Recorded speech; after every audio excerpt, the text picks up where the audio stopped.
नमस्कार दोस्तों, आज के हमारे इस वीडियो में हम आपके लिए गोवर्धन पूजन की प्राचीन कहानी लेकर आए हैं। एक समय देवराज इंद्र को अहंकार हो गया था।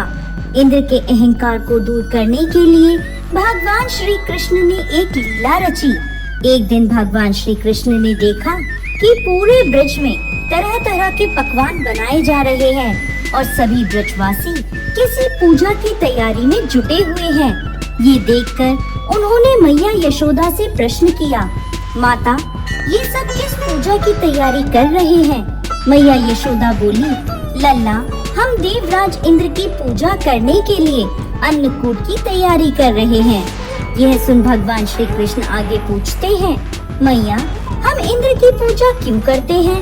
माता यशोदा ने उत्तर दिया, हम इंद्र की पूजा करेंगे तो अच्छी वर्षा होगी। यदि अच्छी वर्षा होगी तो अच्छी पैदावार होगी, जिससे हमारी गैया को अच्छा भोजन मिलेगा। यह सुन भगवान श्री कृष्ण ने इंद्र की निंदा करते हुए कहा, लेकिन मैया, हमें तो ऐसे देवता की पूजा करनी चाहिए जो स्वयं प्रत्यक्ष आकर पूजन सामग्री स्वीकार करे। यह सुन मैया यशोदा के पास बैठी गोपियों ने कहा कि 33 कोटि देवी देवताओं के राजा की इस प्रकार निंदा ना करो लल्ला। यह सुन भगवान श्री कृष्ण कहते हैं, इंद्र में क्या शक्ति है जो वो हमारी रक्षा करेगा? इंद्र से ज्यादा शक्तिशाली तो यह गोवर्धन पर्वत है जो वर्षा का मूल कारण है। हमें गोवर्धन पर्वत की पूजा करनी चाहिए जहाँ हमारी गैया चरती है। इंद्र देव तो कभी दर्शन भी नहीं देते और यदि उनकी पूजा ना करो तो वह क्रोधित हो जाते हैं। ऐसे अहंकारी की पूजा कदाचित नहीं करनी चाहिए। तभी नंद जी वहाँ आ गए और पूछने लगे, इंद्र की पूजा करने से वर्षा होगी और हमें लाभ होगा, गोवर्धन की पूजा करने से क्या होगा? तब भगवान श्री कृष्ण ने उत्तर दिया, हमारी गैया गोवर्धन पर्वत पर चढ़ने जाती है। गोप गोपिकाओं के आजीविका का एकमात्र साधन गोवर्धन पर्वत है। यह सुनकर सभी लोग बहुत प्रभावित हुए और सभी ने मिलकर इंद्रदेव की जगह भगवान श्री कृष्ण द्वारा बताई गई विधि से गोवर्धन पर्वत की पूजा अर्चना करी। गोवर्धन पर्वत ने समस्त पूजन सामग्री को स्वीकार किया और सबको खूब आशीर्वाद दिया।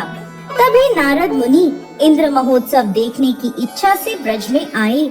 वहाँ ग्वालों ने उन्हें बताया कि इस वर्ष से श्री कृष्ण की आज्ञा अनुसार इंद्र महोत्सव बंद कर दिया है और अब सभी ब्रजवासी गोवर्धन पूजन करेंगे।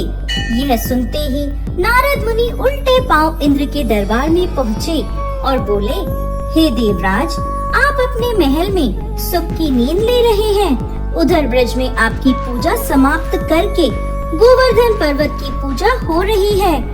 ये सुनते ही देवराज इंद्र को क्रोध आ गया। उन्होंने इसे अपना अपमान समझा और जोरों की वर्षा शुरू कर दी। भयभीत होकर सभी ब्रजवासी भगवान श्री कृष्ण की शरण में गए। तब भगवान श्री कृष्ण ने सभी को गोवर्धन पर्वत की शरण में जाने को कहा।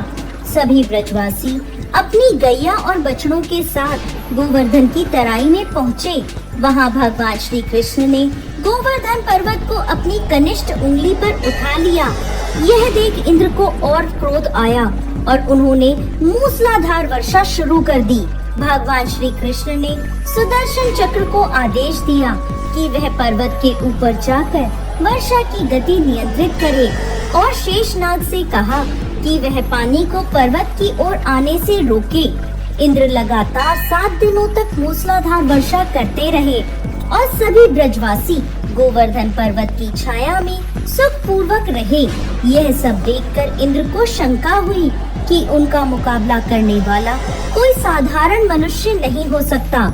तभी ब्रह्मा जी वहाँ प्रकट हुए और इंद्रदेव से बोले, हे इंद्रदेव, आप जिस बालक को परास्त करने की कोशिश कर रहे हैं वो और कोई नहीं, भगवान श्री हरि विष्णु का अंश है और पूर्ण पुरुषोत्तम नारायण है।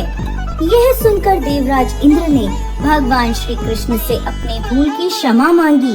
इसके बाद उन्होंने भगवान श्री कृष्ण की पूजा करी। इसी दिन से गोवर्धन पर्वत की पूजा की जाने लगी। जय श्री कृष्ण।